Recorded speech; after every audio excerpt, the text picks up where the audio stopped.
Una pizca de creatividad y otra de investigación.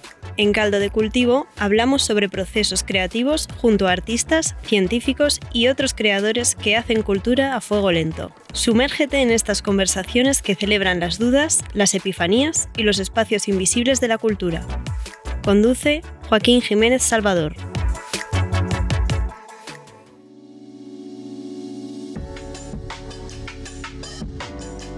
Hola, soy J. Jiménez y esto es Caldo de Cultivo, un podcast sobre procesos creativos donde hablamos sobre los espacios invisibles de la cultura.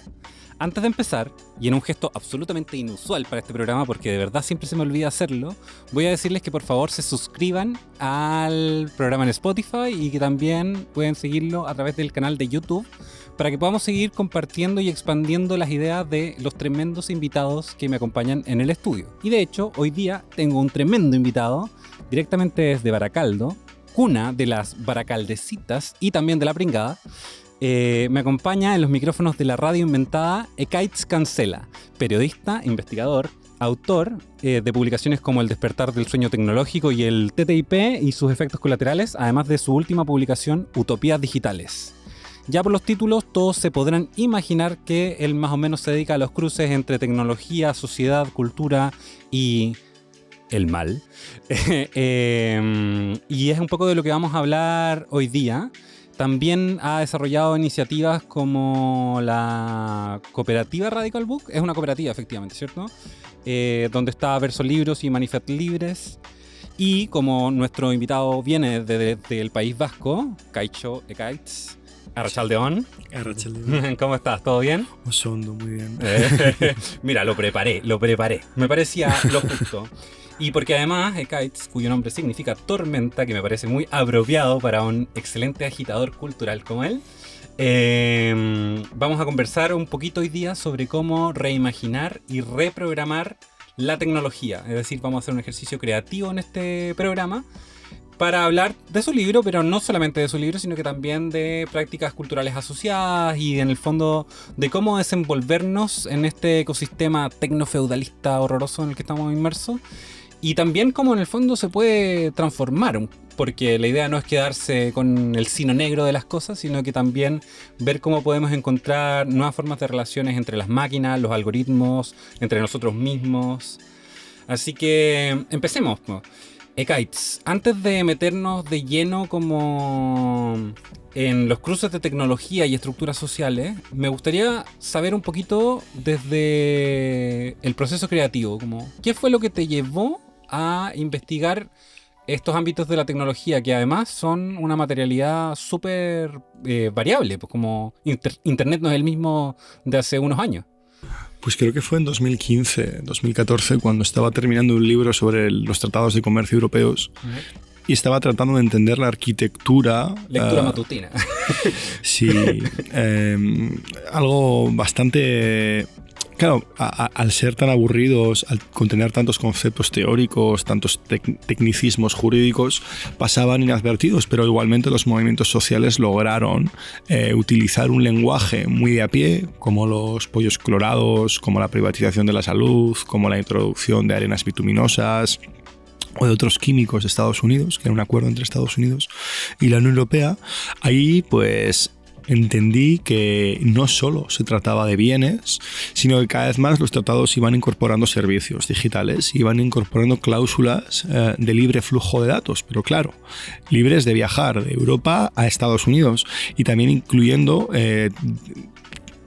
cláusulas que obligaban a no poder localizar o almacenar los datos en los estados de donde se producían, y al margen de eso había tribunales de arbitraje secretos ajenos a las legislaciones nacionales y europeas que permitían a las empresas demandar a los estados, los ISDS conocidos en la jerga jurídica en inglés, que permitían a las empresas demandar a los estados y por algún casual, se arrepentían de haberlo privatizado todo y liberalizado todo y darle la vuelta. Y ahí empecé a ver pues el trabajo de Evgeny Morozov, que para mí es como un maestro, como una de las figuras que creo que mejor están pensando la tecnología y el capitalismo en el siglo XXI, y lo digo así suave, pero lo pienso de verdad. Y ahí ya pues dije, joder, si al fin y al cabo toda la economía política, toda la arquitectura internacional está siendo reconstruida mediante las redes de información y de comunicación, habrá que entender cuál es la materialidad y, por supuesto, la economía política de las tecnologías. Y ahí llegué al capitalismo digital, a los estudios que lo trazan, a las privatizaciones de los 70, a las expresiones culturales que comienzan con la Segunda Guerra Mundial, y sobre todo, ya en último término, a los efectos corrosivos que tienen en esas tecnologías, que no dejan de ser mercancías con otro nombre más elevado, más cool, ¿no? ¿Y cómo abordas el proceso de investigación en torno a estas temáticas? Porque en el fondo, primero que nada, son absolutamente fluidas, están cambiando permanentemente, no solamente en las dinámicas transaccionales, sino que investigar sobre tecnología requiere un conocimiento de abordaje tecnológico. ¿Cuál es tu, como pensador, como autor, cómo estás enfrentando la idea de mantenerte como updated? Bueno, aquí el secreto es leer.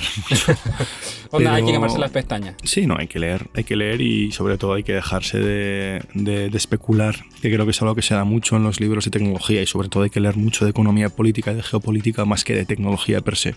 Igualmente, mi trabajo soy editor en una plataforma que se llama The Syllabus, que es la institución hermana del Center for the Advancement of Infrastructural Imagination. Qué bueno que lo dijo él y no lo dije yo. Sí, todo el mundo me dice que lo haga así porque es muy difícil de pronunciar. Infrastructure, ¿no?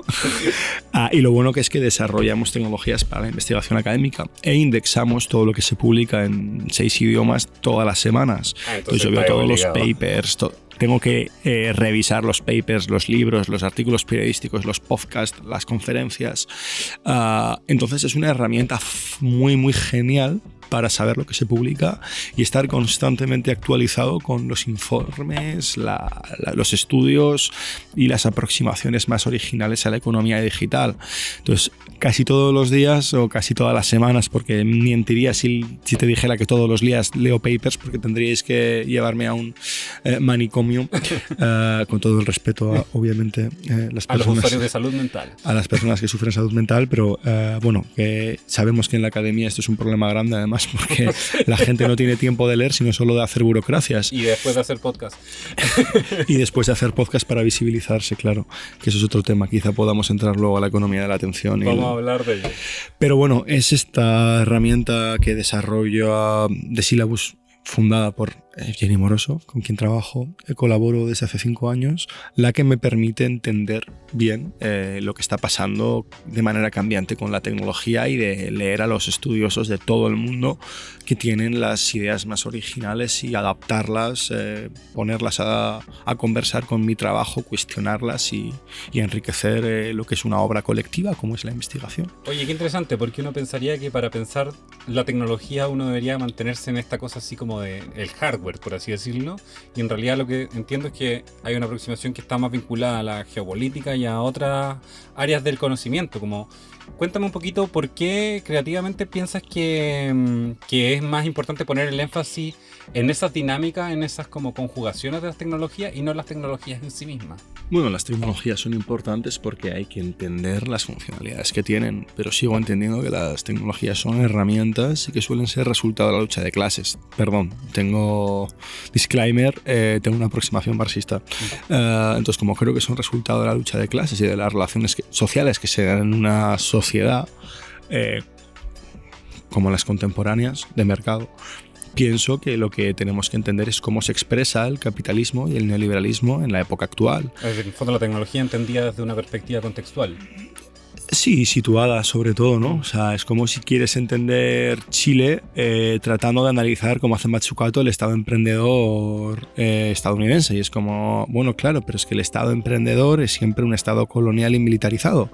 Y solo hay un Estado emprendedor. ¡Qué casualidad! Eso es porque el resto de estados son colonias de Estados Unidos. Entonces tú no te puedes acercar a Chile desde la lógica del Estado emprendedor, sino de la lógica de un Estado dependiente que es Estado como es ahora, porque ha habido un golpe de Estado provocado por la ITT y por la IBM que está aquí, y que sin esa realidad política, sin esa intervención de las grandes empresas tecnológicas estadounidenses de la época, no entenderíamos la tecnología en Chile como la entendemos hoy, ni el Estado no emprendedor chileno, sino dependiente y ampliamente roturado y colonizado por las tecnologías estadounidenses, si además no atiendes a la geopolítica, a cómo se configura la extracción de recursos en el sur global para el desarrollo de los países del centro. Entonces creo que falta mucho más análisis sobre las teorías de la dependencia, por ejemplo, recuperar enseñanzas que en este país están, o quizá luego podamos hablar de la creatividad en sí, en los museos, de qué prácticas se están dando,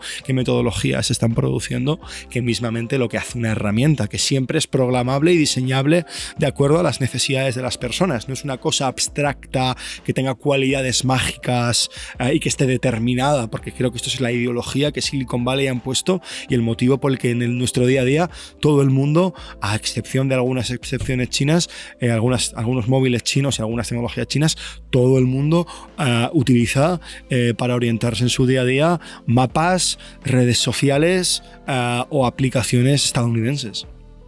Bueno, de la urgencia y la vehemencia con la que planteas, y abierto los fuegos ya con Kites, creo que parece ser evidente que es necesario como reprogramar la tecnología misma.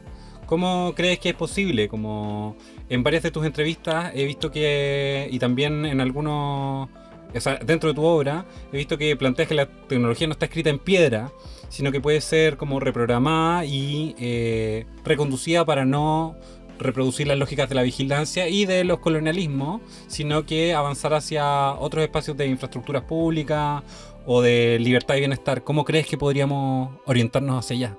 Pues tiene, al fin y al cabo, la tecnología, precisamente desde la edad de piedra hasta la era automatizada, es el conjunto de técnicas que apoyan y acompañan los procesos creativos del ser humano, ¿no?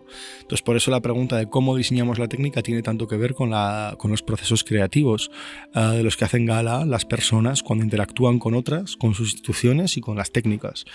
Creo que la técnica, tal y como está entendido ahora, es una técnica de mercado. Es una técnica donde solo podemos interactuar con interfaces cuidadosamente diseñados para que sean adictivos por parte de, sorpresa, las empresas estadounidenses. Creo que estas técnicas, y esto es algo que debemos argumentar, subdesarrolla la creatividad humana. Contribuye a la descualificación de las personas. ChatGPT es un buen ejemplo, ¿no?, de cómo buscar una herramienta que perpetúe las tareas de mierda o los deberes de mierda. Utilizo el término de David Graeber, que es muy jugoso lo de tareas de mierda, pero básicamente él decía que el trabajo descualificado es fundamental para que funcione el capitalismo, ¿no? Y con el caso de las tecnologías es harto evidente esto, ¿no? Tecnologías que se basan en el subdesarrollo de las capacidades de todo el mundo para que alguien las pueda centralizar. Suelen ser los genios de Silicon Valley, ¿no? Se les suele llamar genios, que salen de un garaje, pero generalmente son genios, digo entre comillas, suelen ser personas que cuentan con grandes fortunas heredadas de sus familias, cuentan con grandes capitales adquiridos en procesos de extracción de inversiones de grandes fondos y de gestores de activos, o es dinero que directamente fluye desde el Pentágono, desde el ejército, para buscar una aplicación comercial o buscar una aplicación, desarrollar tecnologías militares que luego se puedan llevar al espacio de consumo. Esto tiende a que las únicas personas que puedan desarrollar tecnologías sean los burgueses y desarrollen tecnologías que nos alienan, nos vigilan, nos controlan y nos expropian. Por tanto, si buscáramos... ¿Por qué? Porque esto ocurre a través de la forma mercado, de la forma mercancía, a través del vehículo habitual, que es la empresa o la startup, ¿no? La nueva empresa, ¿no? Ya no hay bancos que son muy malos, ahora startups. Entonces yo creo que la forma de desarrollar la tecnología tiene que ver más con un foco en la cultura y en la educación, ¿no? A cómo conseguimos a través de estas dos instituciones, que da lugar a museos, que da lugar a centros culturales como este, que da lugar a bibliotecas, pues plantear de manera progresiva tecnologías que saquen y que apoyen los procesos creativos, la plasticidad de las mentes, ¿no? Que permita al ser humano descubrir nuevos procedimientos, nuevos procesos, nuevas metodologías, poner los saberes existentes en conjunto, aunar conocimientos y de manera, como ocurre en Internet, compartir, socializarlos y que eso, al mismo modo, permita producir una técnica, no que cada vez que alguien tiene una idea, si no es ingeniero y si no lo pone en un GitHub, para que otra empresa lo utilice, además, en la mayoría de los casos, no ocurra, ¿no? Entonces, ¿cómo hacemos que las instituciones culturales, principalmente las instituciones culturales, sean los espacios desde los que se innova, desde los que se crea y desde donde se expresa y codifica la inteligencia humana, ¿no? Las exposiciones,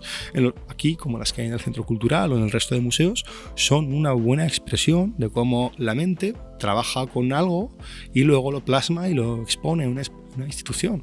¿Por qué no existen artistas en el ámbito digital? Bueno, sí existen bastantes, claro. Existen, pero están completamente fuera de cómo realmente la técnica llega a las personas. Los artistas están haciendo obras preciosas que a veces se exponen en museos, pero lo que estamos utilizando en el día a día es lo que unos antropólogos, psicólogos e ingenieros de Silicon Valley diseñan para simplemente que veamos más publicidad. Esto en el siglo XXI es un poco loco, ¿no? Es solo, no sé. Sí, no, es control mental finalmente. Como... Sí. Y guerra blanda, ¿no? Eso. Sí, de todas maneras. Además, se vuelve como evidente que hay un único polo interlocutando, es decir, como estas tecnologías vienen mayoritariamente del norte global. Entiendo que estás interesado mucho en procesos de tecnología que se han desarrollado desde el sur global. Cuéntame un poquito cómo ha sido esa investigación, qué ejemplos has ido encontrando y que podrían en el fondo también contrarrestar y apoyar la idea de cómo reprogramar nuestro vínculo con la tecnología. Yo pues me publico... Que es algo que trabajas en Utopías Digitales, el último libro de Guides. En Despertar el sueño tecnológico, que es mi anterior libro, una turra absoluta de 440 páginas y 444 notas al pie. Esa lectura es para la tarde, no la matutina. No, yo no recomiendo ni leerlo. Hay ideas interesantes, pero está demasiado mal escrito y nada editado por parte de ACAL. Nada. Y cuando digo nada, es nada. Entonces, bueno, es una lectura un poco complicada, pero yo ahí llego muy influenciado por la Escuela de Frankfurt, por una visión analítica de qué es el capitalismo, es una cosa muy mala, y la cosa es que cuando me pongo a presentarlo, me pongo a participar en conferencias, el libro gana algo de fama, a mí me llaman para hablar en general en espacios, y me empiezo a aburrir enormemente en los debates europeos donde solo se habla de libertad individual, de la privacidad, de los derechos de los consumidores, y me planteo que qué diablos está pasando en Europa, que es tan aburrido, que no se habla de la propiedad de las infraestructuras tecnológicas, que no se habla de cómo... No hay disputa real. No hay disputa, no. Es que es un marco tremendamente eurocéntrico de estados tradicionalmente formados, sus estados de bienestar, como el caso de Alemania, de Weimar, mediante la colonización y el extractivismo en el resto de los países del sur, y donde no existe imaginación política, ni siquiera imaginación técnica, para plantear metodologías o formas de pensar la tecnología alternativas.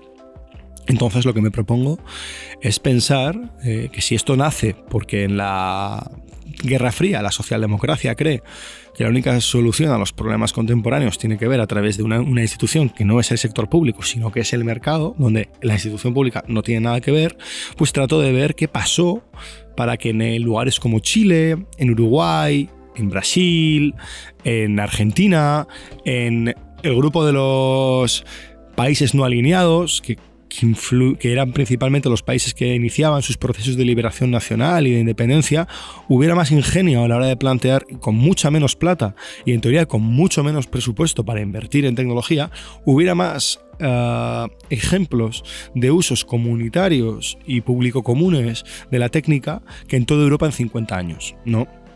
Y me remonto al experimento 5 de Salvador Allende para tratar de conectar las fábricas con fax y coordinar la economía en un proceso de nacionalización sin precedentes y de alguna forma entregarles a los trabajadores las tecnologías para que imaginen su futuro, pero también para que lo performen y que el proceso mismo de interactuar con la técnica mejoren sus trabajos, sustituyan trabajos que eran tediosos, físicos o alienantes por trabajos altamente cognitivos que requieren de la creatividad y la inteligencia, y que luego eso además se codifica en un sistema que sirve para mejorar los procesos en el resto de fábricas, trabajadores del mundo unidos con máquinas cibernéticas para desafiar al capital.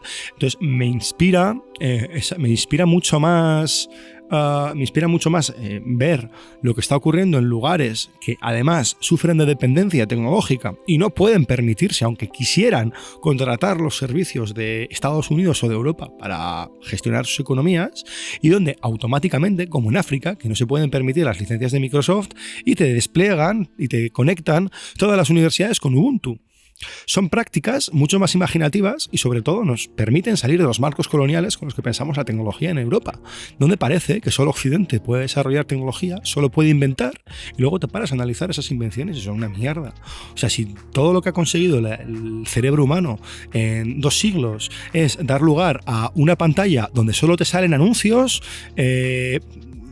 vamos mal. Mujeres fetichizadas y propaganda barata de empresas y mala propaganda de gobiernos, yo creo que que eso ya era el centro comercial. Entonces, si ya existía el centro comercial y yo creo que también existía la biblioteca, pues yo prefiero pensar en bibliotecas que en centros comerciales de la mente, ¿no? Y además, la construcción de tecnologías que ahora están mediadas solamente hacia la exploración de lo digital, como son tecnologías que nos si bien tienen esta promesa de la conexión, nos conectan desde lo unitario. Ya no juegas un videojuego con alguien al lado, sino que te conectas a la nube y estás remotamente lejos. Ya no hablas con tu amigo, sino que interactúas a través de una pantalla. ¿Crees que quizás una integración de aspectos más analógicos, por así decirlo, de la vida, puedan servir para poder avanzar en una nueva orgánica de las tecnologías del mañana? Que nos permitan además, y aquí me gustaría introducir la próxima pregunta, la idea de poder desarrollar una infraestructura digital como pública que genere cambios sociales, nuevas plazas públicas, como esa promesa de internet que nunca fue. Claro, o sea, la sociedad, ¿quién es esa persona, no?, dijo Thatcher, para justificar el individualismo consumista. Eso generó muchos problemas. Principalmente como esto era una excusa para destrozar a los sindicatos y las organizaciones que no se relacionaban mediante el mercado. Entonces, esto ha dado lugar a consecuencias trágicas, a la llegada al poder de muchos gobiernos de ultraderecha, y ahora nos han dicho que la manera de solucionar esto eran las redes sociales, que ha dado lugar a más ansiedades, más tristezas, más depresiones y más aún gobiernos de ultraderecha, y ya la conversión de Internet en un espacio de acoso y de violencia sistemática contra las mujeres y las poblaciones oprimidas, y ya mismamente en el caso de Argentina, contra cualquier movimiento social que ose cuestionar lo que dice un pelotudo en el gobierno, ¿no? Un pelotudo al servicio del capital, por supuesto, porque siempre son payasos al servicio del capital. Claro, esto nos desconecta de las prácticas diarias de comunicación, de relación, de pensar y de debatir juntos y juntas que existían previamente. No en Internet ni en Homogeneo, sino habitualmente como las personas hacen vida. Claro. Las instituciones de la cotidianidad, del ordinario, ¿no? Y no solo nos desconectan de nuestros entornos sociales para individualizarnos, sino que también nos desconectan de las relaciones que tiene sobre la naturaleza. Porque quiero decir, tenemos que estar muy desconectados para estar utilizando todo el rato ChatGPT sabiendo que estamos quemando agua cerca de medio litro por cada 5 prompts. Eso es lo que dicen los estudios, ¿no? Entonces, esto también nos obliga a pensar que la tecnología es una herramienta maravillosa que nos puede ayudar a mapear muchos procesos, a hacer predicciones, a modelar escenarios, a ver hacia dónde vamos, pero que tiene un límite su uso, y que ese uso lo determina la naturaleza. Sobre todo lo determina en la medida que afecta a las relaciones sociales. Por eso yo me imagino recuperar, de hecho vengo del MIM, ¿no?, y donde estábamos paseando por un jardín que te permitía expandir tus capacidades sensoriales porque olías, percibías, sentías la naturaleza en ti misma.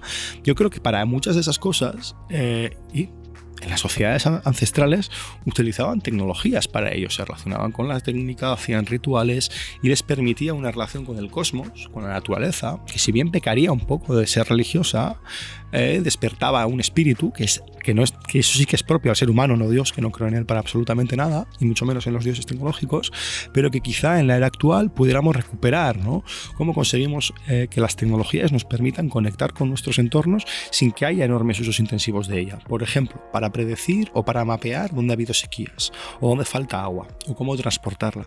Tú puedes hacer una predicción que no la haga un individuo en su casa, sino que la haga una agencia pública encargada de esta, es decir, los medios de computación y las inteligencias artificiales gestionados de manera colectiva por los movimientos, las acciones ciudadanas o las propias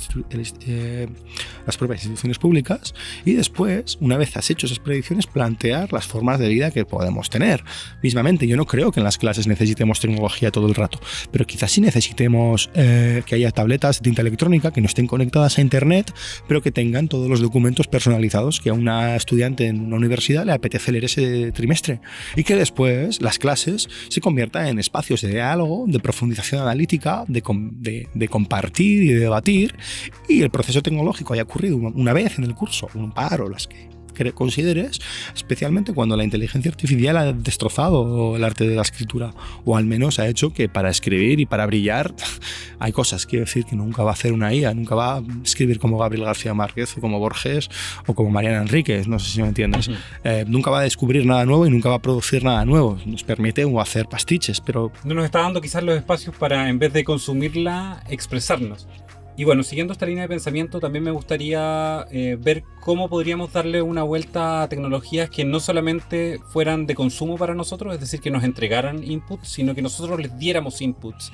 Y sé que tienes una idea muy interesante que es como la radicalización de la democracia. Es decir, como en el fondo no hablo de entregarle los datos, que ya es algo que hacemos lamentablemente, sino que en el fondo cómo podemos vehicular o crear tecnologías que nos permitan generar preguntas en nosotros mismos para activar y pensar, en el fondo, que no hacer que ChatGPT nos entregue la frase hecha, sino que nosotros tengamos que escribirla quizás a raíz de un estímulo que nos entregue la tecnología. ¿Crees que es posible? ¿Crees que ese es un camino para repensar los sistemas y que no, en el fondo, no estemos presos solamente de este como deseo captado, que es una idea de Amador Fernández Sabater, a quien saludamos porque estuvo en uno de los capítulos anteriores? ¿Crees que en el fondo también tengamos que dejar de solo consumir la tecnología, sino que como verla como un espacio para ir a hacer cosas? Sí, hay un texto de Walter Benjamin que se llama El autor como productor, ¿no? Y decía, ante la pérdida de profundidad de la prensa burguesa, la prensa soviética responde con la entrega de las herramientas de la palabra a la clase obrera, y que la clase obrera puede empezar a participar de el análisis de lo que le interesa, el análisis de la realidad y sus soluciones.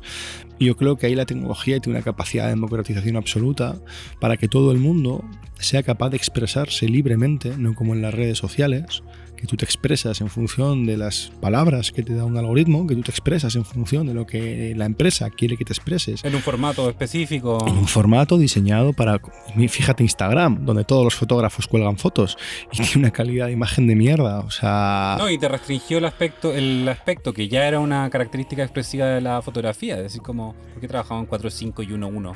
Cuando podríamos trabajar en 16.9. Ben-Hur, la gran película, su gracia era que era absolutamente panorámica. Entonces, claro, va un poco por ahí, ¿no? Por cómo conseguimos que las tecnologías sirvan para sacar las cosas que tenemos en la cabeza, colectivizarlas y no solo recibir feeds, y esos feeds están permanentemente determinados para que una empresa gane dinero o no. Entonces, ¿cómo conseguimos que...? Yo creo que lo de entregar nuestros datos va por el camino. O sea, yo creo que entender los datos como un bien común, que no es posible de mercantilizar, que ni las empresas los tienen ni los individuos los poseen. Es decir, tú produces datos y esos datos solo se pueden utilizar siempre y cuando enriquezcan las infraestructuras públicas. Es decir, cuando tú te mueves con tu tecnología o con tu móvil móvil por una ciudad, no estás ayudando a Google Maps a extraer datos para plantear modelos de inteligencia artificial que luego le vende al ejército para detectar, o al ejército israelí para detectar a ciudadanos palestinos a los cuales volar los sesos con un dron, sino que ayude a que haya autobuses, un sistema de movilidad más eficiente. Quizá en un futuro sistemas, es que no se me ocurre algo tan complicado como que en lugar de andar dependiendo de fuerza de trabajo precaria todo el rato, como son los Ubers, y hacer micropagos para que esas personas tengan que trabajar más allá de sus jornadas de trabajo, tener autobuses públicos con conductores que pueden estar semiautomatizados o no, eso es un debate más amplio, donde realmente tú le dices, mira, yo estoy aquí, esta persona está allá, y automáticamente se van cambiando las rutas todo el rato. Entonces los datos sirven para mejorar la infraestructura pública. O los hospitales, ¿yo para qué quiero que mis datos me los quede solo mi médica de cabecera? Que además ya todos los datos de los servicios públicos se están vendiendo a empresas privadas para que hagan experimentos. Pero yo realmente quiero que el Estado me mande notificaciones, que tengan mis datos, que tenga datos, evidentemente la privacidad por diseño, ciberseguridad, etcétera. Evitar los sesgos. Todo anonimizado, claro. Evitemos los sesgos, miremos tal, pero yo quiero que mi médica de cabecera tenga un panel donde vea Ekaich, ¿qué le pasa a Ekaich?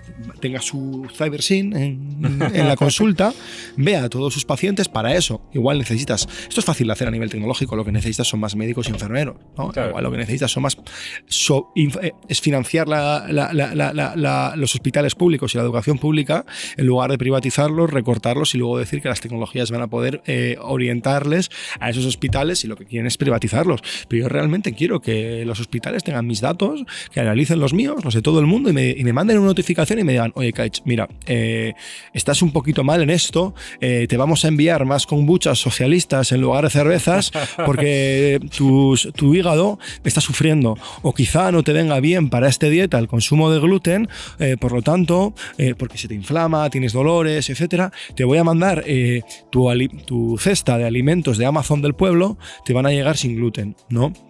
Entonces, cómo la tecnología puede ir sirviendo para mejorar los procesos de la vida, pero sin depender de la tecnología para la mayor parte de acciones que realizamos, y sobre todo sin que la tecnología nos domine y sin que la tecnología sirva.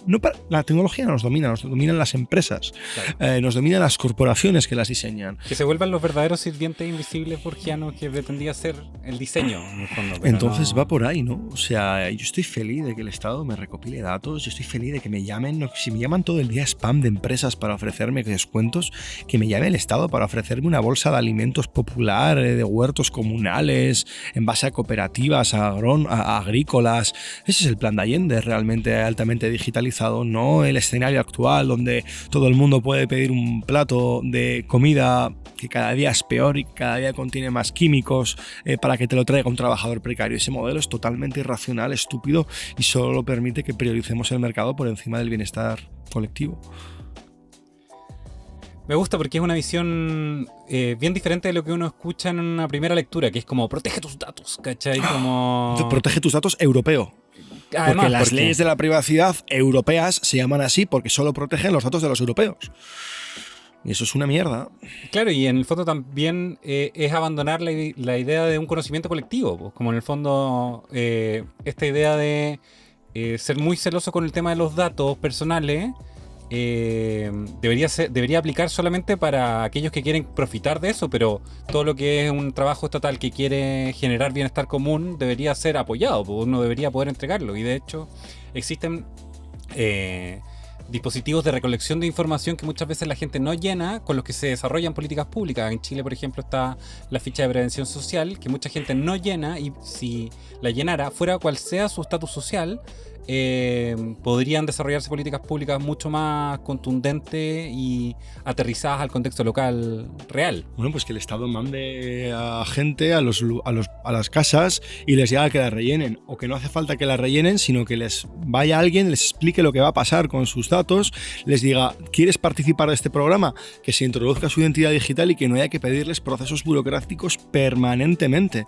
porque eso es lo que desconecta a la gente del Estado y les conecta con las empresas. casas. Hay una conexión afectiva y emocional clara con estas plataformas. Y es que son muy fáciles, muy adictivas y muy atractivas. Y el Estado sigue con tecnologías que ha desarrollado Telefónica, Indra o algunas o Google, que son unas interfaces que da vergüenza verlas. Digo, pero de verdad, es que ahí es donde te das cuenta de la dependencia tecnológica sobre las grandes tecnológicas. Es como, pero te están cobrando una cantidad grosísima al mes por actualizar esta plataforma. Y es una extracción de rentas permanente, porque no te están dando nada nuevo. Simplemente cada vez que se estropea, que hacen aposta que se estropee, porque las diseñan para que se estropeen, te venden la solución. Pero no hay ni un mínimo de innovación en los portales públicos. E innovan mucho más las plataformas, que no paran de vender nuevas versiones. Entonces, ¿por qué estamos dejando que sean las plataformas quienes innoven? Que además su tasa de innovación es muy reducida, porque solo pueden innovar mediante la comercialización. Yo creo que una innovación mediante la socialización, mediante el altruismo, mediante la solidaridad, es precisamente lo que hacen los movimientos sociales sin escala. Solo que hagamos que las tecnologías se emulen más a los movimientos sociales que a centros de consumo. Es que no, yo no entiendo cómo podemos vivir así. Claro, como ¿por qué les dimos la pelota a esos startups terribles? Como ¿por qué? Y este es el momento favorito de todos los auditorios del podcast donde le pegamos un palo a Elon Musk. ¿Por qué dejamos que tipos como ese definan qué es el futuro tecnológico cuando en realidad debería ser un proceso mucho más colectivo? Como eso es lo que entiendo que se desprende de lo que me estás contando. Y me gustaría como que habláramos justamente de eso, de creatividad en ecosistemas digitales. Como ¿crees que el acto de emprender como un acto creativo, no como esta fantasía neoliberal, ha sido como cooptado por las empresas tecnológicas? Como que pareciera ser que ahora lo que dijiste tú, como ahora tenemos startups. Sí, claro. Y eso en el fondo no está limitando nuestros propios espacios creativos como sociedad para emprender en un buen sentido, sino en emprender así como embarcarnos en nuevas aventuras de creación. Es que a mí esto de emprender, es que lo que hace el neoliberalismo no es emprender, porque si te paras a analizar, la única compañía al margen de Spotify, que está muy bien la cosa, las listas de reproducción están muy bien y tal, es un buen algoritmo, pero la gran compañía europea que tenemos es Globo. Y es una compañía que lo único que ha hecho es aplicar las técnicas del taylorismo, de traquear a los trabajadores para intensificar y extender su jornada de trabajo, es decir, replicar prácticas semiesclavas sin meterlas en una plataforma. Es que a mí eso no me parece emprendimiento. A mí lo que me parece emprendimiento es lo que hacían los trabajadores en la Unidad Popular cuando se nacionalizaban las fábricas.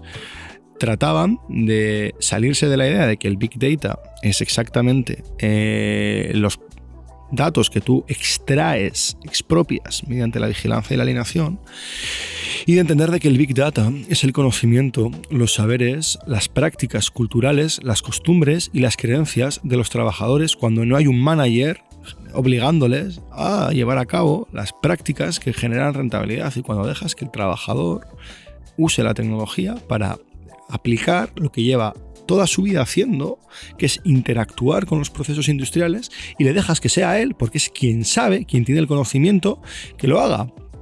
Y esto lo mismo ocurre con cualquier plataforma, ¿no? En los sindicatos de vivienda. ¿Por qué Uber tiene que determinar? No. ¿Por qué Airbnb o Booking tienen que determinar la política de vivienda y de urbanismo de buena parte de las ciudades, orientándola hacia la turistificación? ¿Por qué los sindicatos de vivienda o los espacios autogestionados de vivienda o las comunidades o las cooperativas de vivienda no tienen acceso a esas plataformas o no tienen acceso a esas ingentes cantidades de datos para predecir dónde hay problemas de habitaje, no solo donde no vive la gente, sino dónde están las viviendas más precarias, con los materiales más precarios, con las humedades que generan problemas luego de salud? Y automáticamente hay una voluntad para que detectemos, gracias a esos movimientos que saben lo que quieren las personas, y se lo den. Si vivimos en el momento de la abundancia, si vivimos en la época más avanzada tecnológicamente de la historia, ¿por qué seguimos dejando que eso todo esté en manos de una concentración de riqueza ridícula? Claro, concentrado, y como dicen, como las tierras que de manera histórica se han expropiado y se han privatizado, es como si eso en Internet, ¿no? Al fin y al cabo es a la mayor capacidad del ser humano para compartir conocimiento de manera libre, de repente le vas poniendo cercos comerciales y claro, todo eso se rompe. Entonces, si ya teníamos el comunismo aquí Y ahora, con Internet, ¿por qué hemos dejado que lo privaticen? ¿Y cómo lo desprivatizamos y cómo convertimos esto en una lucha política central? Esa es la pregunta que te quiero hacer. ¿Cómo en el fondo volvemos a esta idea más gregaria del terreno compartido y no del terreno con poder hegemónico como los de Silicon Valley? Pues mediante la organización política para provocar cambios en las políticas de los estados o crear espacios de autonomía desde los movimientos sociales. Habías dado tu spoiler marxista, estaba ahí. Sí, o sea, hay batallas a distinto plano. Yo me imagino que habrá que hacer algunos boicots, algunas infraestructuras, habrá que pensar en tener hackers de izquierdas y tener expertos en ciberseguridad que realmente aboguen, como han hecho algunos en Palestina, por hackear las infraestructuras israelíes. Pero sobre todo lo que hay que hacer es buscar la manera de recuperar y de crear infraestructuras para gestionar los datos que producimos, pedirle al Estado que lo haga y luego exigirle que se retire para que su gestión sea como un público común, ¿no? Entonces yo no creo que podamos llevar a cabo ninguna transformación sin el poder de los Estados. Luego hay muchas interpretaciones leninistas, trotskistas de cómo conquistas ese poder y ahí podemos entrar en otro debate, pero yo creo que tenemos que ir tensando, creando lenguajes, formas de entender la tecnología, sobre todo crear discursos, porque si no vamos a acabar con simplificaciones absolutas a nivel retórico de lo que es la tecnología, hiperpopulistas, y yo creo que tenemos que ir dándole a la gente términos, ideas, argumentos, aproximaciones para que entiendan que la tecnología es una fuerza del bien y que es una fuerza de la que se pueden apropiar y que no es tan difícil.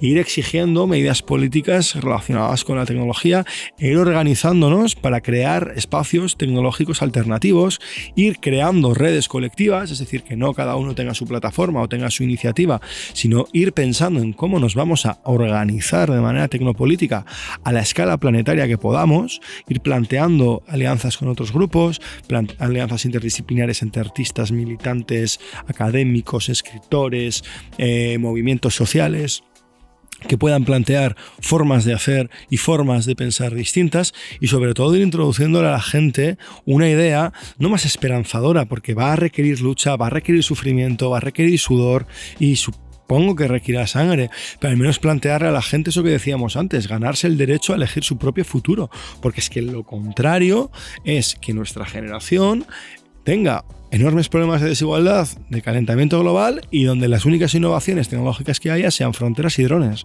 Entonces a mí me dicen mucho, no, es que el comunismo va a llegar los gulags. Prefiero, mira, los únicos gulags que veo son los campos de concentración y los campos de refugiados que están en todas las fronteras de Europa y en las fronteras de medio mundo. Y temo que esas fronteras, esos campos que ahora están en las fronteras, empiecen a estar dentro de los países en lugares que quizá no esperáramos. Aquí ya lo habéis visto, cómo los estadios se convierten en lugares para la represión, para que la economía de mercado siga existiendo. ¿Alguien se cree que con las tecnologías que hay ahora, de drones, de herramientas inteligentes, de cámaras para detectar la temperatura y qué gente se aproxima, herramientas hiper precisas de vigilancia, no las van a utilizar contra nosotros en algún momento cuando haya problemas de alimentos, cuando las migraciones sean insostenibles y cuando las erupciones y las revoluciones dentro de los países ocurran? La lectura más inocente de los casos ya las desarrollaron. Como sí. si no las usaron para eso, aún no. Ya las tienen. Ya tienen las herramientas para que el mundo desaparezca en gulags climáticos mientras los ricos viajan a la Tierra.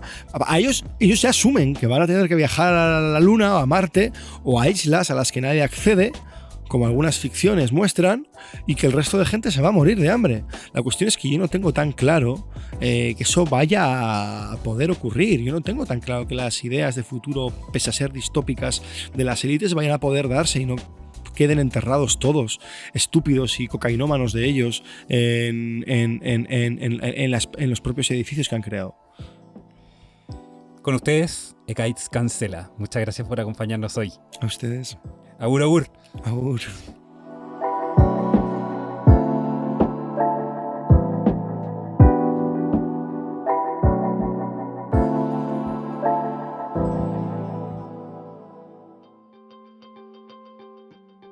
Esta producción sonora fue realizada en los estudios de Radio Inventada del Centro Cultural de España en Santiago. Las opiniones vertidas en este programa son de exclusiva responsabilidad de quienes las emiten y no representan necesariamente el pensamiento de Radio Inventada o el Centro Cultural de España en Santiago. Editor general de Radio Inventada, Joaquín Jiménez Salvador. Postproductor, Fabián Flores Corbalán. Todos los derechos reservados.